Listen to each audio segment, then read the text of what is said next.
এখন দেখবে মাঝে মধ্যেই বৃষ্টি হচ্ছে, আর বৃষ্টিতে একবার ভিজলেই সর্দি কাশির মতো সমস্যা কিন্তু পেয়ে বসতে পারে।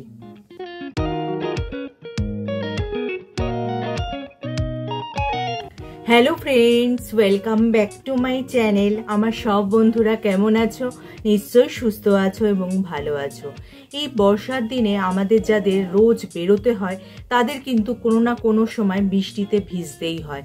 আর বৃষ্টিতে ভিজলে কিন্তু আমাদের মধ্যে অনেকেরই জ্বর, সর্দি, কাশি, ঠান্ডা লাগা অবধারিত থাকে। তাই এই সময় কিভাবে তোমরা সতর্ক হবে নিজেদের সুরক্ষিত রাখার জন্য, না হলেই কিন্তু এইসব সমস্যা পেয়ে বসতে পারে। তাই আজকে কিছু টিপস নিয়ে উপস্থিত হয়েছি যে বৃষ্টিতে ভিজলে কি কি উপায় তোমাদের অবলম্বন করতে হবে।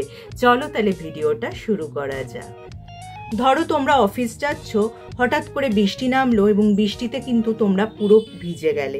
এছাড়া কোনো জায়গায় যাচ্ছ, সেই সময় হঠাৎ বৃষ্টি আসার জন্য অর্ধেক ভিজে গেলে। ব্যাগে কিন্তু একটা পোশাক অবশ্যই এক্সট্রা রাখবে।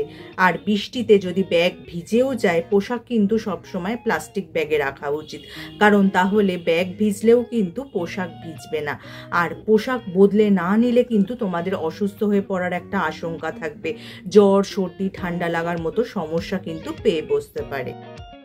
বৃষ্টিতে ভিজে গেলে মাথা অর্থাৎ চুল ভালো করে মুছে নেওয়া খুবই জরুরি, না হলে চট করে ঠান্ডা লেগে যেতে পারে। সেই কারণে ব্যাগে অন্তত একটা হ্যান্ড টাওয়েল বা বড় সাইজের সুতির রুমাল রেখে দিতে হবে। যদি তোমাদের কর্মক্ষেত্রে পোশাকের সঙ্গে এইসব জিনিস রাখার সুযোগ সুবিধা থাকে তাহলে সেখানেই রেখে দেবে, তাহলে রোজ রোজ ভারী ব্যাগ আর বইতে হবে না। বৃষ্টিতে ভিজে গেলে চেষ্টা করো 1 কাপ গরম চা কিংবা কফি খেতে। কিছু না পেলে যদি গরম জল খাওয়া সম্ভব হয় তাহলে সেটাই খেয়ে নিও। এর ফলে উপকার পাবে। বিশেষ করে যাদের চট করে ঠান্ডা লেগে যায়, অল্পতেই সর্দি কাশির ধাত রয়েছে, তারা গরম জল খেলে উপকৃত হবে। বৃষ্টিতে ভিজে গেলে পোশাক যেমন আমরা বদলে নিই, তেমনি কিন্তু জুতো বদলে নেওয়ারও দরকার হতে পারে। কারণ বৃষ্টিতে যখন ভিজে যাই তখন কিন্তু অনেক সময় জুতোও ভিজে যায়, আর সেই জুতো পরে থাকলে ঠান্ডা তো লাগেই, তার পাশাপাশি কিন্তু পায়ে ইনফেকশন হতে পারে বা পায়ে ব্যথার মতো সমস্যাও হতে পারে। তাহলে কিন্তু তোমাদের বর্ষাকালে এমন জুতো পরা উচিত যেটা চট করে শুকিয়ে যায়, বা সেই রকম জুতো যদি না থাকে তাহলে অফিসে বা কর্মস্থলে কিন্তু তোমাদের একটা এক্সট্রা জুতো রাখা অবশ্যই প্রয়োজন। এবার সবশেষে আসি যে বৃষ্টিতে ভেজার পর যদি বাড়িতে ফেরার সুযোগ থাকে তাহলে কি কি সতর্কতা অবলম্বন করবে। প্রথমেই বলবো, বাড়ি ফেরার পর কিন্তু তোমাদের ভেজা জামা কাপড় ছেড়ে গরম জলে স্নান করা উচিত, আর চুল ভিজিয়েই তোমাদের স্নান করতে হবে। আর স্নান করার পর একটা কথা মাথায় রাখবে, কখনোই ফ্যানের তলায় বা এসির তলায় থাকবে না, কারণ এতে কি হতে পারে, তোমাদের ঠান্ডা লেগে যেতে পারে বা মাথা ভার হতে পারে।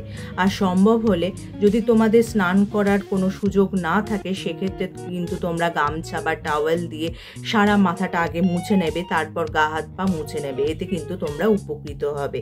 তাহলে যদি আজকে আমার এই টিপসগুলো তোমাদের কাজের মনে হয় বা তোমাদের উপকারে আসে, লাইক আর শেয়ার করে দিতে একদমই ভুলো না। যারা আমার এই চ্যানেলটা প্রথম দেখছো, চ্যানেলটাকে অবশ্যই সাবস্ক্রাইব করে নিও এরকম উপযোগী ভিডিও আরও দেখার জন্য। তার পাশে যে বেল আইকনটা আছে ওটা প্রেস করে অন করে দিও, যার ফলে যখনই আমি ভিডিও আপলোড করব নোটিফিকেশন তোমাদের কাছে পৌঁছে যাবে। আজ তাহলে আসি, আবার দেখা হবে আগামী পর্বে।